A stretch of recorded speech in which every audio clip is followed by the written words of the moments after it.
Ja si myslím, že my máme v ústave napísané, že sme demokratický právny štát a ja si myslím, že všetci by sme mali vychádzať z toho, čo je povinnosťou generálnej prokuratúry v právnom demokratickom štáte.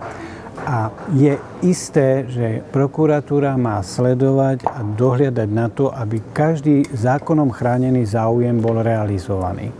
To znamená, že ak niekto spáchal trestný čin alebo je dôvodne podozrivý zo spáchania trestného činu, tak by mal byť vyšetrovaný, by mal byť stíhaný a mala by byť ambícia, aby mieru jeho viny a zodpovednosti posúdil súd.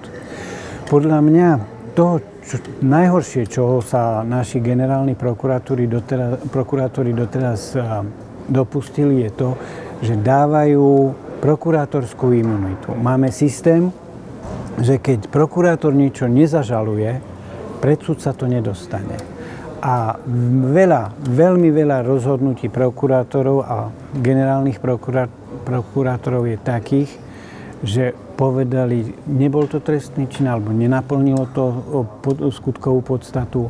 Jednoducho tí ľudia dávajú svojvoľne prokurátorskú imunitu. A to je to najhoršie, čo sa môže stať, pretože v takom prípade aj dobrá práca polície, aj dobrá práca podriadených generálneho prokurátora vychádza na zmar, pretože ak generálny prokurátor zavre file a odloží, už nikto nemá šancu ten file opäť otvoriť.